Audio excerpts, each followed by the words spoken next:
Jesse Chason with Lisa Blanchard as the host of Airing Addiction. I share often my journey started on this campus. Got sober as a client here, just like you. I really do see phenomenal change. Always hope. I've seen situations that on the surface look impossible become possible. Doing this podcast is to share those recovery stories, be honest about what the challenges are and have some real conversations, but kind of share that out on the airwaves. Welcome everybody to Airing Addiction. Really glad everyone's here listening, whether you're live on the Facebook page of New England Recovery Center, listening to this later wherever you get your podcasts from, watching our smiling faces on YouTube. Thank you for taking the time to listen and to engage. Know that a lot of care and thought goes into these guests, and especially this month being Recovery Month, and our guests following the themes that are put out by SAMHSA for every week. And today, I say it all the time, Lisa, but really excited for our guest, someone who I certainly have been privileged to learn from in my time here at Spectrum, and has a great, we were just talking before we clicked on here about all the other times that he shared his story, and really excited that he's here today to share his story with us. So I will turn over to you, Lisa. How are you? I'm doing okay. I mean, it's week 3 of Recovery Month. It's a busy month, right? And it's a month that we get to celebrate recovery. We get to celebrate those that are in recovery, working towards recovery. And as you mentioned, Jesse, we really kind of follow these theme weeks kind of put out kind of nationally for Recovery Month. And I could not think of a better guest for this week, right? Because the theme this week is community, really highlighting how a sense of belonging can help someone's recovery journey.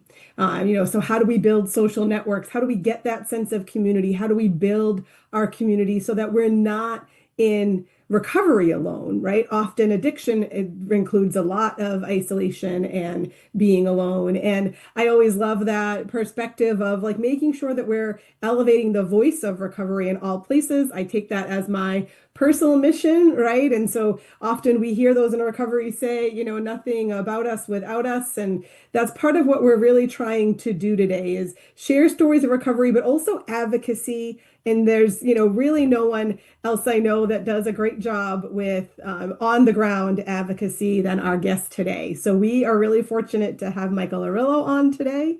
Michael is the director of our Peer Recovery Center in Worcester, Massachusetts, Everyday Miracles.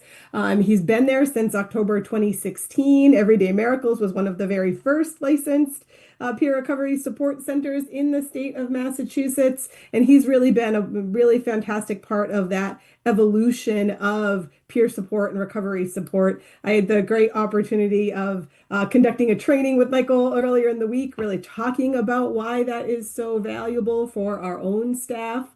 But Michael brings over 20 years of addiction and recovery. He's got his certified alcohol and drug counselor and recovery coach certification in Massachusetts. He does a lot of work, right, in a lot of advocacy spaces, supporting the Worcester County District Attorney's Office, the Worcester Police Department, the city itself, and all of our community partners, really focused on helping individuals improve their day-to-day lives and reach their goals.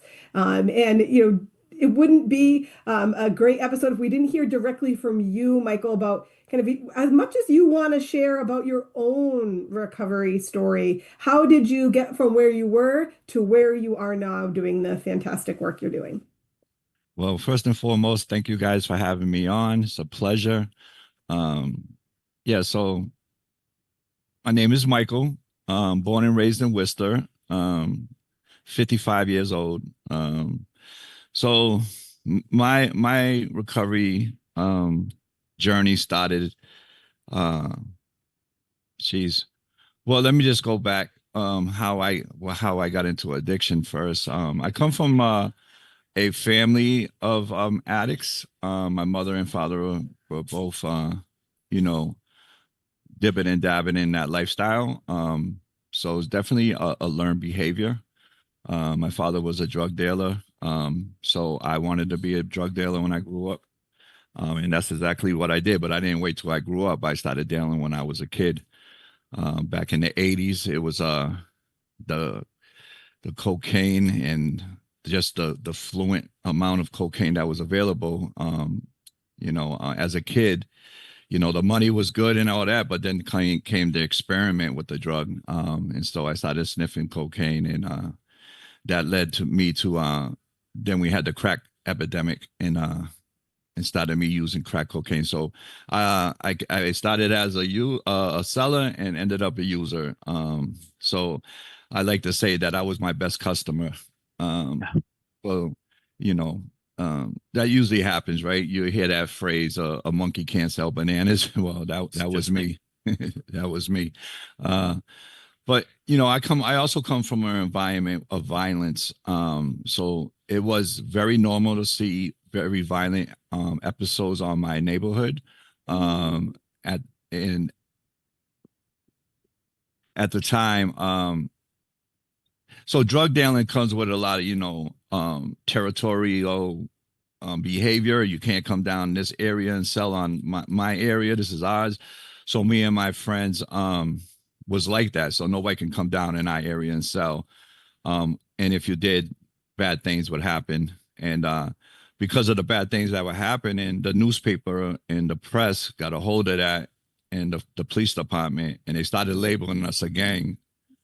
So we was like, oh, so that's what we are. So let's show them what a gang is. And it got very, very nasty very, very quickly.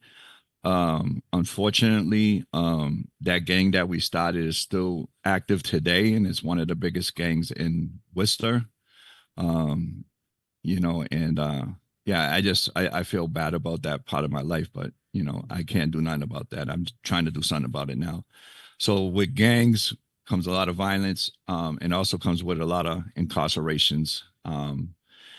And from the age of when I started using drugs was 13. All the violence created a lot of trauma, which was undiagnosed at the time, and I didn't understand it.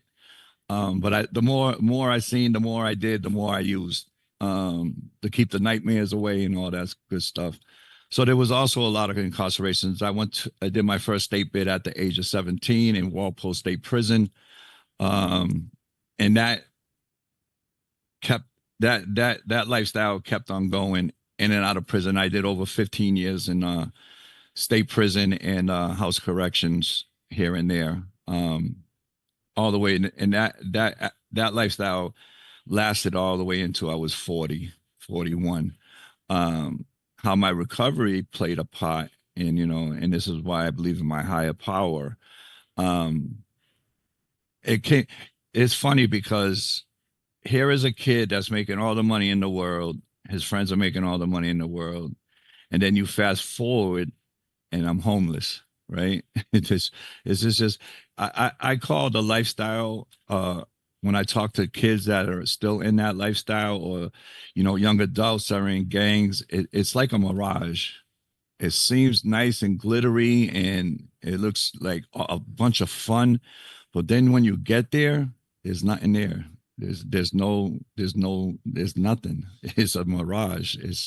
It's not what you think. And then it's too late because you're already caught up and you already walked that 2 miles to get there thinking you're going to get some water, but then poof, it's gone. So yeah. And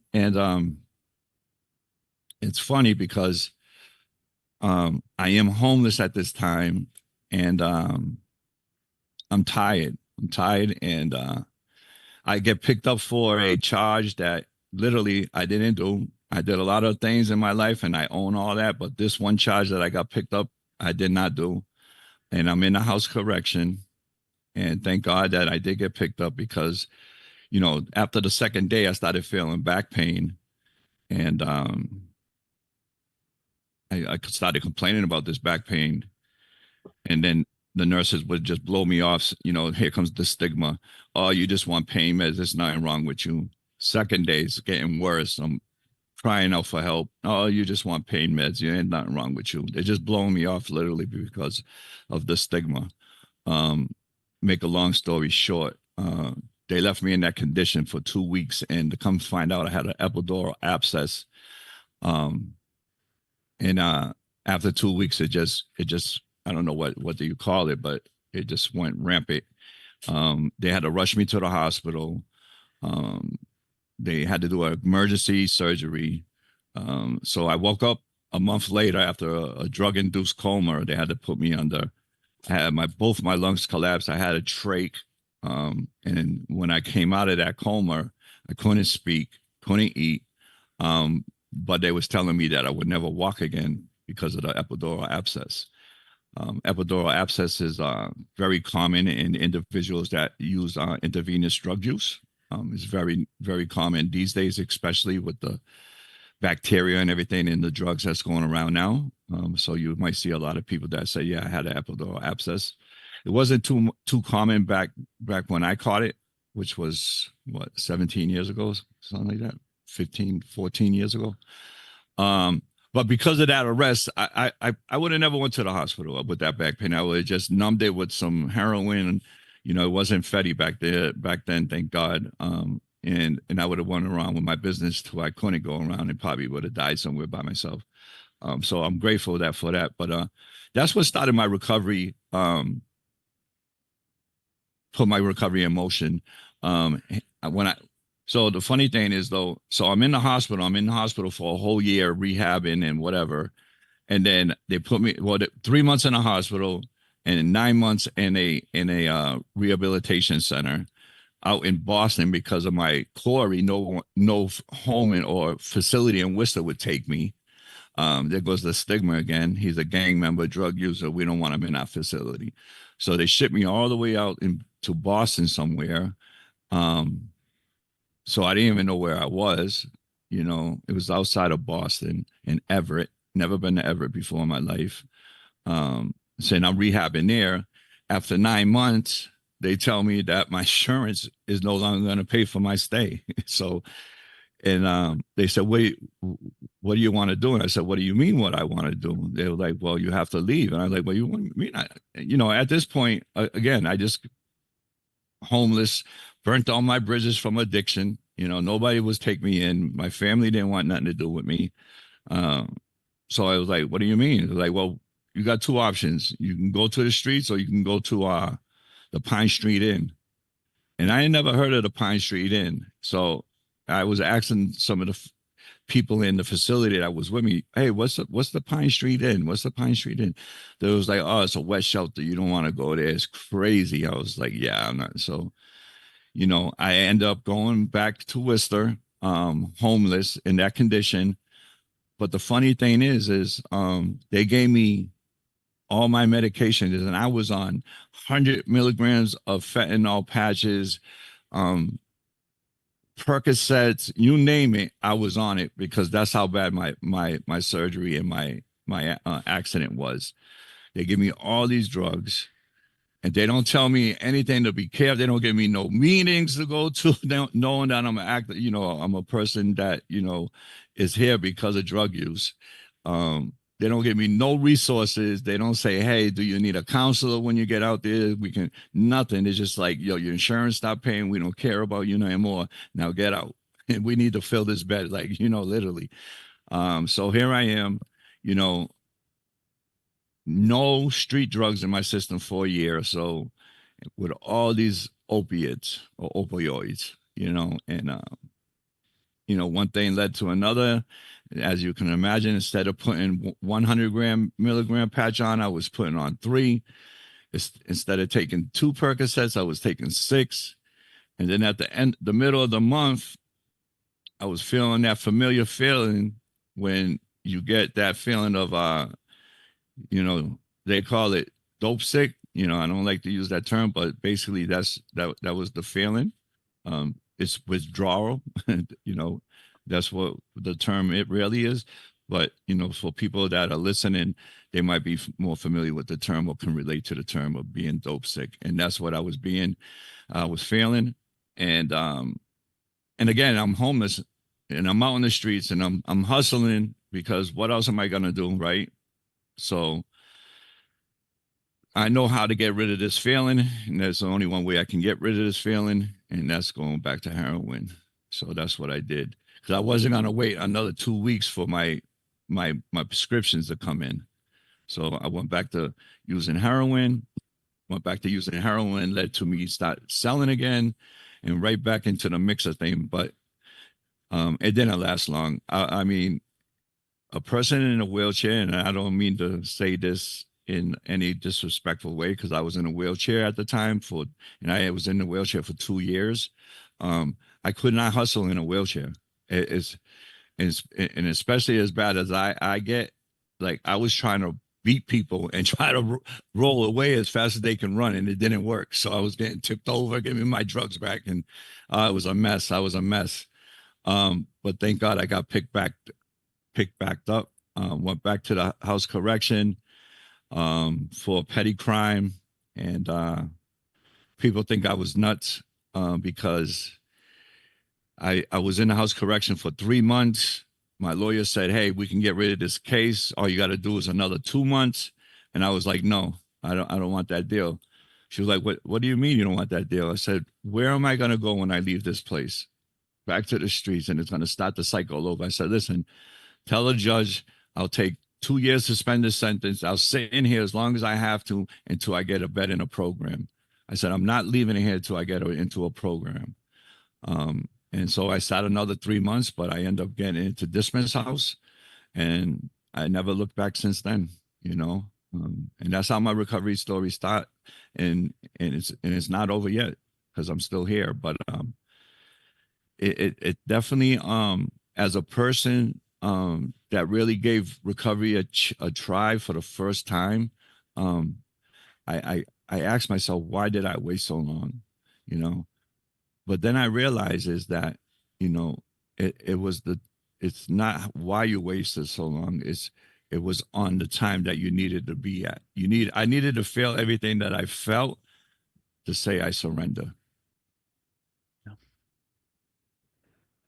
Well, I know your story, Michael, and every time I hear it, it's so impactful, right? Because you're here, you are not in a wheelchair, you are walking. It's not like that battle is over. You know, sometimes you still have to, take care of the impacts of that long term, right? But you're still here, right? And you're still doing the work that started at the end there. And a couple of things really Can I strike can I me. Yeah. can I just add up just another part that I just left out? While I Go was for at it. while I was at dismiss house, um, so you're required to go to meetings, and I was going to meetings on Murray Ave at this church, but then they closed down. So everybody said, "Hey, let's go to the recovery center." And I was like, "What's that? What's a recovery center?" And it was like, "It's over here. It's called Everyday Miracles, but they call it EDM." So I came over here for the first time, and I was blown away. But the only reason why I came here was to play cards. That's all we wanted to do. I came here, we played cards, we was loud.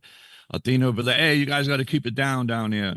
I was like, "Oh, we're gonna get kicked out," but they never kicked us out. We just had to be respectful. But every time a group start, the the people that I was playing cards with, we all left because you couldn't stay and play cards while the group was going on. You had to wait till the group was over and then come back. So that's what we did. We played cards. When the group started, we left and came back. But the more that I was there, the more I started hearing things that was like, wow, that's interesting. And I started hearing about, like it's pathways and different pathways and it's just not one way. That started sparking an interest. So instead of leaving with the guys, I just stayed and I started listening. And then I started really finding out what the center was really about. And I got involved in the center and I was intrigued. And it sparked the interest in me. It was like, you know what? I want to be someone that helps people in active addiction. So I went back and I went to back to school and I got I went to ag care and started a CADAC program and I did that and I passed the state exam. And then Athena said, "Hey, there's this thing called recovery coach. I want to send you." And she sent me the recovery coach and I became a member at the center and I haven't left the center. And I think it's because of the center sparking that interest and building that foundation that is really why I am still here today, is because of the foundation that I built here and the connections that I built in the community that's here and the community that I'm a part of. You know, even though I'm staff, I'm still part of that community. Yeah. Thank you for sharing that, Michael. It's just such a proof positive testament that, no matter what reason you show up, you know, you stay. Like you said, you started thinking it was interesting what you were hearing around, and then you let me go check out one of these groups. Let me see what's going on there, right? And I could so totally identify with that. Our paths have some similarities, some differences as well. We all have our journey. I remember going to Spectrum, one of Spectrum's other 5 peer recovery centers in Marlborough, the Recovery Connection, for the first time. And my reason wasn't cards, but it was a ping pong table. I wanted to play ping pong, right? And I could care less about the meetings at the time, but slowly, same thing. I started just hearing a different type of language that I wasn't familiar with. I started seeing people with similar backgrounds to mine that looked like they were reasonably happy and had this sense of freedom that sounded intriguing. And then it became less about the ping pong and more about the checking out what these people had to offer. Yeah, it's amazing that how these centers really truly spark that interest, and I'll keep it on an eye, sparked my interest where I thought I didn't have an interest. You know what I mean? I thought I didn't have that interest until I came to the center, and it sparked something in me that was like, oh, I do like that, and I can relate with that. Yeah. And just FYI, Jesse, that our center got the ping pong championship trophy in our center now. Nice. That's important. That's important. But I think, especially with the theme of this episode, right? That theme of community. And I think that kind of runs a through line through your whole story, right? But just in a very different way now, right? So much in our early environments, even if they're negative, even if they're violent, it's still that search for community. It's still that search for like having a place, having some belonging, right? And we know that about even kind of gang affiliation and all of that. It's just what's around you for belonging, because that's a basic human need, is to have belonging. And what you can do in recovery is find a different way of finding that belonging. And I love your story about going to EDM, playing cards, because that's what you were doing. Yeah, cards are fun, right? But like cards are fun because you're doing it with other people, right? Because you're meeting the same group and you're laughing and you're connecting and you're enjoying each other's company, right? So the cards might bring you in, but it was the belonging in the community, right? That really is what you're looking for. And then you start to look around and see beyond this one group playing cards, like there's actually a lot of community here, a lot of belonging. And we all have, I'm the clinician in the room, but like we, and Jesse is too, but we talk about kind of that Maslow's hierarchy of needs, right? If you think about this pyramid, at the bottom is like the things that you need. So when you've described being homeless and not having anything and needing to get those things taken care of first, right? That's the bottom. Do we have housing? Do we have water? Do we have, and then do we have safety, right? But right above that, right above those basic needs is belonging. Right. And so we all need that. And you can't do all of the other things, including working towards long-term recovery and all the work that takes to do that, right, without the bottom of that pyramid. And that's what these centers do, is just create that space that gives you kind of some, basic supports, can help connect you to supports and give you that community and that belonging so that you can start to have that. Like, I love the way you describe it. You didn't even know you had an interest, because we can't even get our minds wrapped around what might we be interested in until we have those basic needs, including belonging, figured out. And then you're like, oh, wait a minute. From that place of having a sense of community, you can be like, that's interesting to me. I kind of like that multiple pathway. I kind of like what they're saying in those groups. Like, I want to know more, go back to school, get a certification, pass an exam, right? All things that probably were not on your list, 10 years before. No, and I tell people, like, if I would have wrote down a list everything I wanted to get out of recovery, I would have been my list would have been this short, right? Yeah. But everything that recovery gave me is so abundance where I couldn't even fathom that was part of what recovery is going to give me. And of course, recovery doesn't promise anybody's going to get anything but yourself, right? That's all your promise, that you're going to get yourself back if you truly get into recovery. But all the materialistic things, it's not promised to us, unless we work hard, but I see so many people come in here, and that's why I love working in the center, is because I see when they come in, and then when that interest is sparked, and that's why we're in the centers, we're truly trying to, it's not what we want to do, it's what you want to do. Yeah. It's what the members, everything is back to the members. Like, I don't dictate nothing in here except payroll. That's all I do is, that out there, that's the members. And I love that, because that's how it started, and that's how it's going to end. It's with the members. And, because it's their interest, we got to spark. Not my interest. I know what I like to do, and I can say, hey, we're going to do this because I like it. But no, what do you want to do? What do you like to do? What do you want to see in here in the center? And that's like, can you talk a little bit about that's like that participatory process, right? Like, that's the root of what the centers are about. Can you talk a little bit about what that is and like how you foster that in the center? Sure. So yeah, it is so like you talk about that pyramid. So the pyramid where, it goes from the board of directors, CEO, that's flipped upside down, and it goes the members, or, some clients or patients or participants, whatever it's called, is on the top.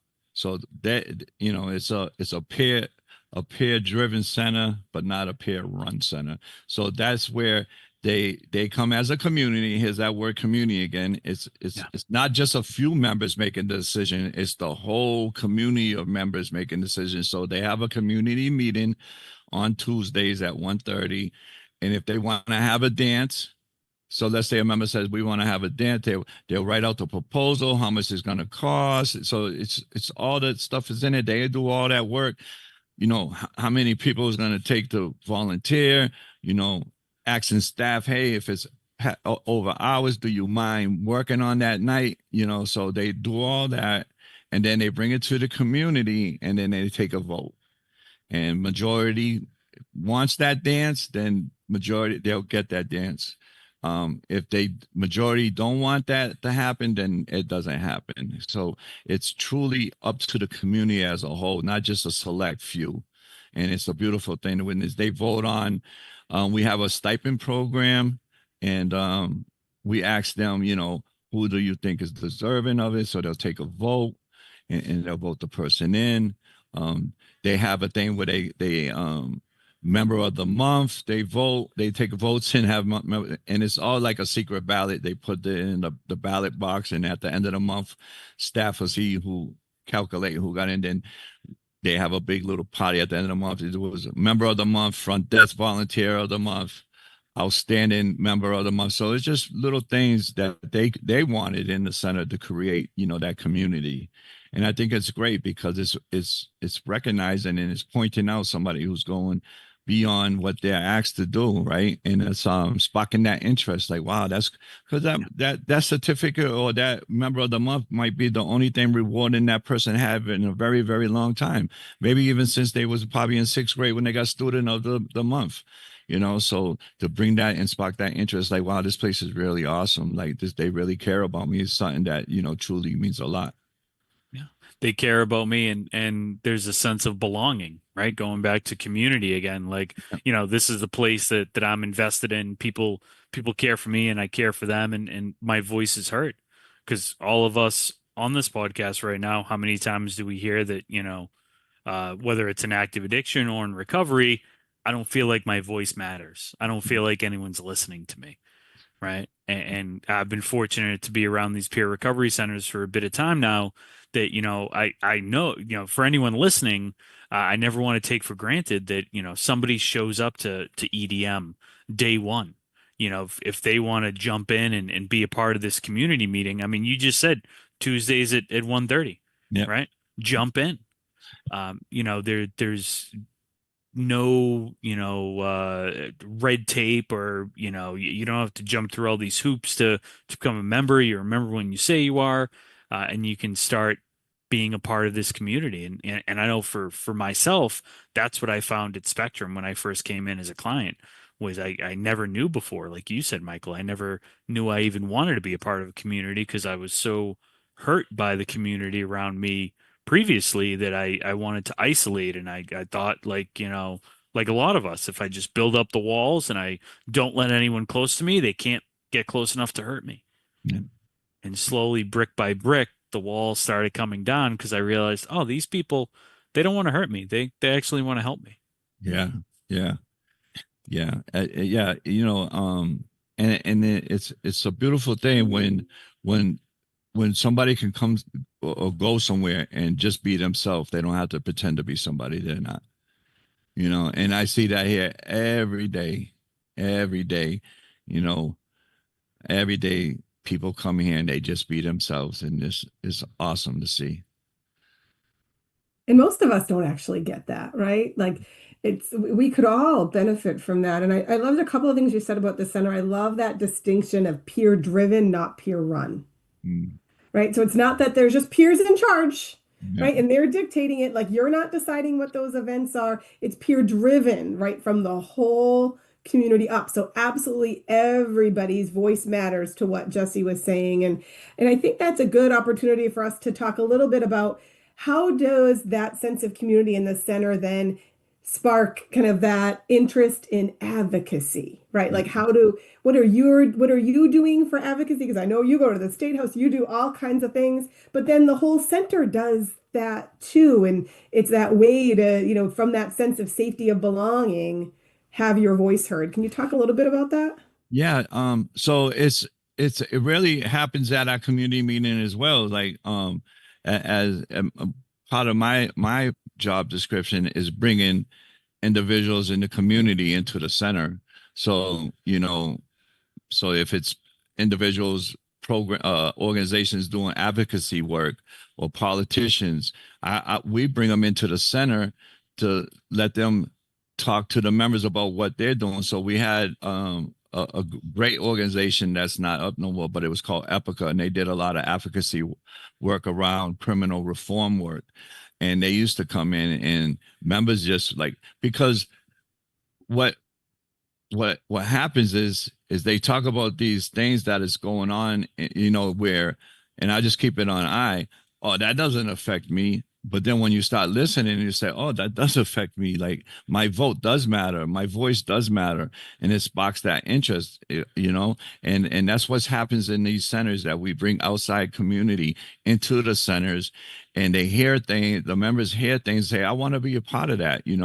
I just came from the State House yesterday for the Clean Slate Bill with a couple of members advocating for that to get passed. And the Clean Slate Bill is where you automatically get your Corey seal when it's that time. You don't have to file no paperwork. You don't have to remember, or you don't have to be told. It automatically gets sealed, which will help a lot of people.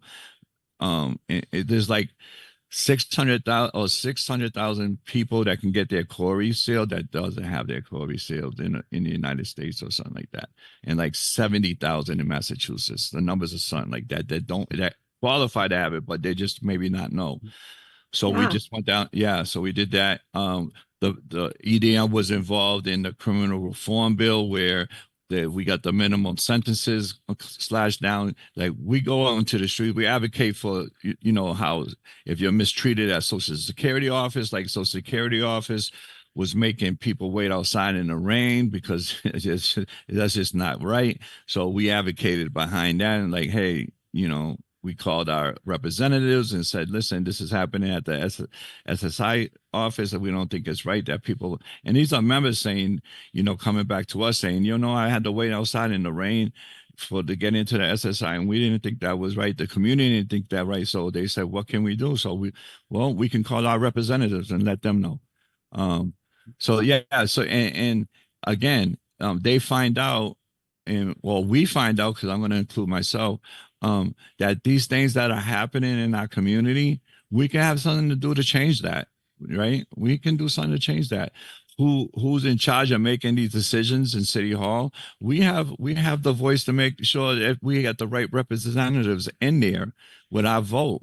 So if we'll ask whoever's running for mayor to come on and over and speak with us and tell us why we should vote for you. Like, just not giving our votes away. We want to know why you deserve our votes. Yeah. Having an educated vote, right? Having an educated, again, being part of the community at large. Care, like I love what you just said about, oh, that doesn't affect me. And then having the realization like, oh, wait, yeah, it does. And I've certainly been a part of those, kind of aha moments in my own life as well, as someone who was formerly incarcerated. And, I believe that lie that you hear in there that, oh, once you get locked up, you can never vote again. All right. I remember sitting in a jail cell thinking like, I'm less of a human being because, again, my voice doesn't matter. I'll never be able to vote. Well, guess what? Where I live had a preliminary election just on Tuesday. And I made sure to walk in and cast my ballot. And it's something I don't think I've missed one in recovery, right? Because it means so much more now that, like you said, you're not just blindly voting for people, but you have a voice. We matter, right? And when we get enough of us together, we can do amazing things. I'll be looking into the clean slate bill now because you taught me that. I wasn't aware of that.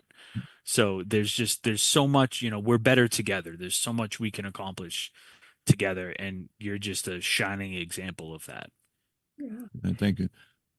Yeah, there's a sense of community though, like that. Even if this bill doesn't directly impact somebody at the center, maybe they aren't in a category where they have to, be interested in having their Corey sealed, but they're next to someone they're in community with that it does impact. And so then it does impact them, right? Like it's even not about, does this individually impact me, but does it impact any of us? And if it impacts any of us, it impacts all of us. That's right. That's right. That's right. Hit it right on. And Jesse, before 2000, incarcerated people was allowed to vote until 2000 by absentee ballot. And now there's a pension going on where they're trying to get that back into law. Good. Yeah, because and we have this organization, Interfaith. They came in and they did a training on advocacy work and community building. So that was very helpful for the members and myself. Where they came in for 5 weeks, and this organization does a lot of advocacy work. They're one of the organizations behind Clean Slate, and they came in and showed us how to use our voice and how to organize, and who's knowing your representatives. It's very important that we know who our representatives are, because not everybody knows their representative, and it's very important that we do know our representatives, because it only takes 3 phone calls on the same subject before they spark their interest and say, oh, there is something going on over here. Let me investigate. But if they get no phone calls or they only get one, they're not going to pay attention to the matter, right? So it does really work, and your voice does. And we have to also remember that, there was a time, and not too long ago, where some people couldn't vote because of gender or race or whatever the cause. So, and people died for that right? People really, so we educate about that as well too, because, just because we're people in recovery, and we shouldn't just forget about community or whoever or what's going on around us, because it is going to affect us. Like, who's all the way up to the federal level. Like, we're seeing cuts in our services because of who's up in the top dogs. Where it's just matter of fact, like, grants are getting less and they're getting cut, and you don't think it affects you until it affects you. And people are starting to realize, wow, that's affecting me. Well, yeah, that's why you need to go out and vote. Like, your vote counts. because the person that you don't vote for, that they might be the ones that are getting in there because they're not you didn't vote, that is going to affect you. So Yeah. Right. And there's just so much change happening and so many cuts, I think, particularly that are impacting individuals working towards or in recovery, marginalized communities. All of those things are starting to really impact the broader community, and we're better as a community together with everybody there. And so I think that's just so valuable to talk now, particularly instead of feeling like there's nothing I can do, everything's just moving, like things are just changing. And it might be harder, right? But it doesn't mean there's nothing we can do. And there is power in community and power in numbers. And the more that we talk about it, the more that we engage our communities and do that advocacy work, that can, in fact, that's the only thing. What is that Margaret Mead quote? I always forget the exact words, right? But it's like never underestimate a small group of, dedicated or committed individuals to change the world. In fact, that's the only thing that ever has. yeah. It's something like that. I think I got it close, but not 100%, right? But that's so important, right? It's really true. It is. And so this Saturday we're having our recovery walk. It's our 17th annual recovery walk. And Awesome.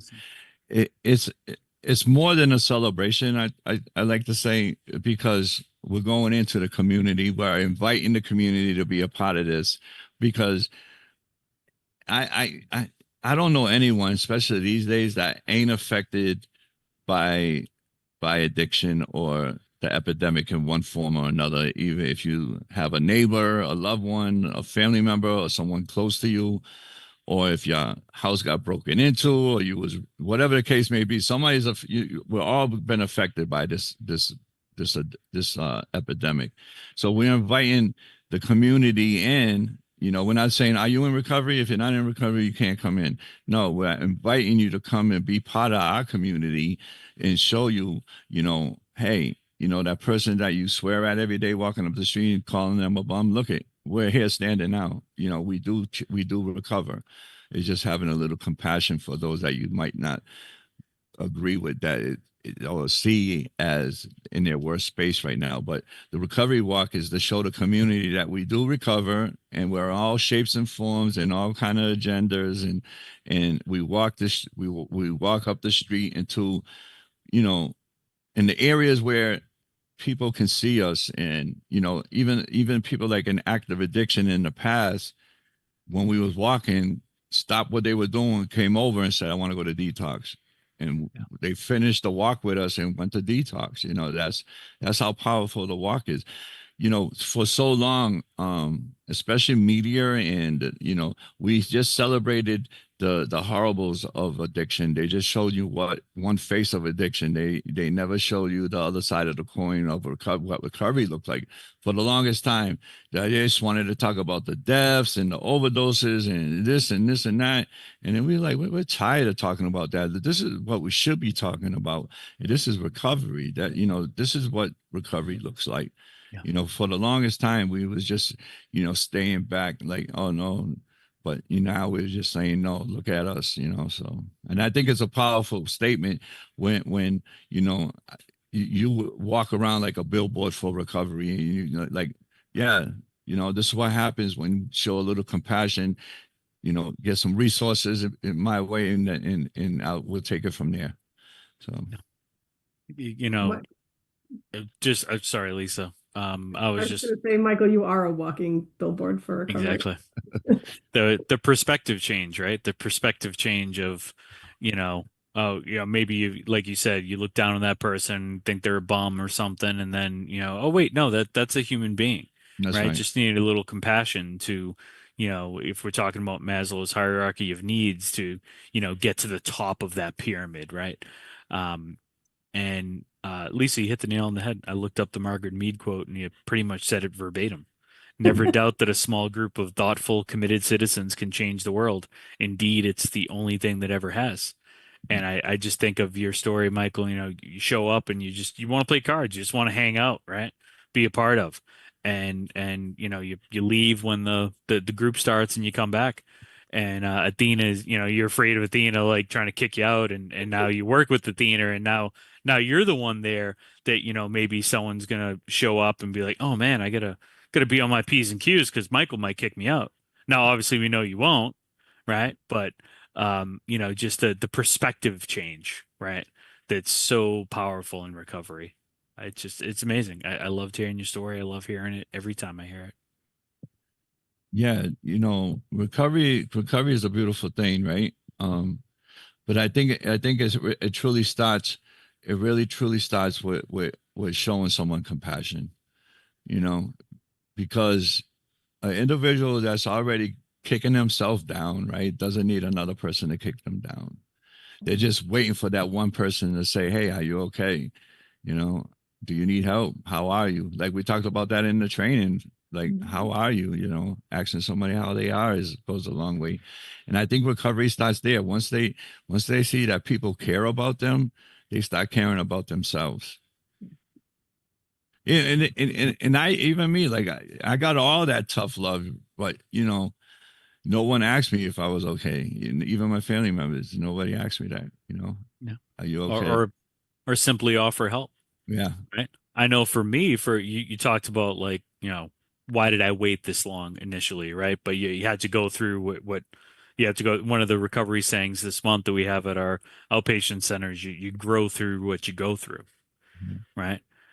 And I know for me, who knows, Monday morning quarterbacking, but I might have been ready to change sooner than I was, and it was just because no one offered the help. And then along came this fabulous woman who I hope to have on the podcast one day. There was a caseworker at the jail I was incarcerated at, and she asked those magic words, "Do you Mhm. want help?" Mm. And she got on the phone with Spectrum, and here we are. Here we are. Right? Yeah. And I tell folks in here that it might not be on your first time, right?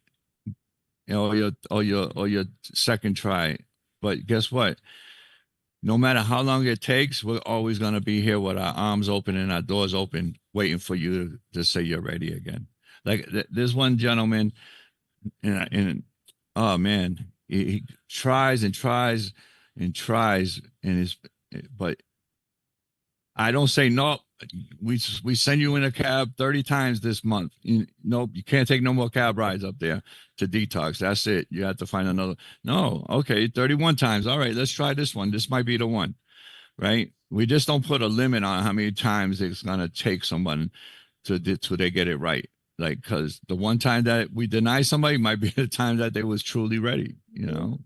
Great point.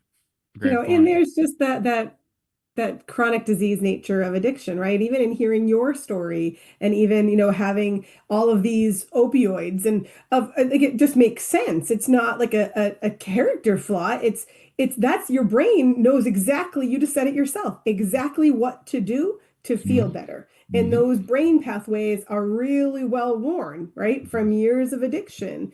And Mm-hmm. it takes a long time and it takes lots of tries to walk a different path in your brain. It That's so takes true. a really long time. And so we have to support people kind of taking as many steps on a different path than they can so that they can combat those really deep grooves, right, that have come from active addiction. Yeah, so true. It, it's amazing how much I learned in recovery. Like I especially going back to school and learning how the brain works. It truly gets kidnapped, and it has no. It's like you might be ready, but your brain's not ready to say you're ready. You know what I mean? It's like your brain's still saying no, not yet. Yeah. Yeah. Yeah. And then we But know that. Sorry, go ahead. no, go ahead, just. I was just going to say, we know that sometimes this is, seconds and inches, right? Like multiple times in your story, I heard you say things that on the surface don't make sense, but they make sense, right? Like, thank God I got picked up for that petty crime, No, right? no. Thank God that I took I could have got on in 2 months, but I said, no, I'm going to stay here until I get a bed and Dismiss House. Come on, like for me, it's like Spectrum and Dismiss House. I Oh love yeah. Spectrum from my own experience, but I know plenty of people who've, you know, restarted their whole life through Dismiss House and the farm there, and talk about a community, Yeah, right? this House is great. Yeah. And you know, how many people that come through this center, just like I did, and went on to get their CADAC and went on to get their recovery coach, and now are working in the field, you know, and they come back and they this is the best part. They come back and they tell other members, hey, I was here and I took advantage of what they had to offer. And I'm coming back to give back what was given to me, you know, and it's truly amazing to see that, you know. I have a real good, like, my cousin, and he was incarcerated and he got out, and he started coming here, and then his that interest sparked. He wanted to know more about addiction, and he went and got his recovery coach, and he just graduated from the certificate program at Ag Care from Westfield State, and it's amazing. You know what I mean? It's amazing, and yeah, same environment as me. He just, you know, gangs and drugs, and you know, so yeah, it's a beautiful thing to see that, man. And it happens all the time down here. Like, all these members are awesome, man. You know what I mean? And they're thirsty for knowledge. They're thirsty to do better, and they are doing better. But, you know, most importantly, they want to give back. They want to give back. And, you know, another thing that we do in the community is we go back into the community and talk to individuals that are still active. You know, we don't say, hey, you need to do this, you need to go to detox. No, how you doing? Here's a care package. Here, you know, here's our information. When you are ready, this is where you can find us. You know, here's our number for the recovery coach in case you ever need a recovery coach. You know, and we go all through the community. We go into the community and pick up discarded needles in parks. You know, we go in the community and pick up trash. We're very, very visible in the community because we want the community to know that, hey, we're in recovery and this is what recovery looks like. We just don't go to detox and then go hide out somewhere. No, we become productive individuals in our community, you know. So it's very important that we build that relationship with the community, you know. Mm-hmm. And in fact, give back more than most Yeah. people. Yeah. Right. So if Right. it weren't for the impact of centers like EDM and those in recovery, like the world would be Yeah. in a worse place. Yeah, I agree. Me too. And now we have 40 centers in Massachusetts. So starting off with one center up in Greenfield, then went to 5, and now there's 40. You know, and Spectrum's got 5, and we're very fortunate to have them 5. And so for the people listening, it's Worcester, Marlborough, Lawrence, Southbridge, and Lowell. That's where our Spectrum centers are located at. So, and I'm sure wherever you're located at, you can find a recovery center in your community. Right. And Yes. Look, like, just literally Google peer recovery support centers, find the closest one to you. Even if you're just slightly interested, just show up, see what it's like, Yeah, walk check it in. out. You don't have to be in or working towards recovery to stop in. You welcome the community to just come in and see what this is about. Right. So anybody who's just interested, kind of friend of the field, ally in recovery, have supported loved ones, like, you can walk into, right, and feel like, I never leave a recovery center like in a bad mood, right? no, that's never. Yeah, and we get that. We get a lot of allies that come in here and volunteer, and we get a lot of parents that just stop in and say, "Hey, I just want to let you know that you did so much for my child, and we appreciate you." Yeah, it's amazing. It's amazing. People helping people, making the world a better place. That's it. That's all we are. At the end of the day, that's all we all are. Is just another person, another human, Yep. right? And I love Heal it. people, heal people. heal people, heal people. Yeah. It's true. All right, well, we could do this all day, but I guess we're probably at the end of our episode. I thank you so much, with gratitude, Michael, for joining us. If folks want to hear more, I think we've got kind of in the archives of Airing Addiction a past episode. So you can also listen to that episode. We've had folks come in and talk about just the peer recovery centers in general. Athena's been on, learn more about it. learn more about this thing called recovery and this thing called community that you can find in a peer recovery support center near you. Thank you for having me, and thank you for listening, everybody. And hopefully, I see you guys in the center one day, or a center. Yeah, absolutely. So thanks everybody for listening. Again, we have another Recovery Month episode just next week. Yes. So like, subscribe, all that fun stuff, and we'll be back here again. Lisa, what's next week's theme? Oh, next week is going to be a really fun episode to wrap up Recovery Month. The theme for next week is purpose, and we actually have a fantastic, kind of really interesting topic about art and recovery. So I'm really looking forward to having kind of some artists on and a really cool project that we did at our Main Street program, really focused on artists touched by addiction. So join us for that one. Look for the posts, the promotion on that episode. Awesome. Thanks, everybody. All right. Thanks so much, Michael. Thank you. Lisa, you know who I was thinking about?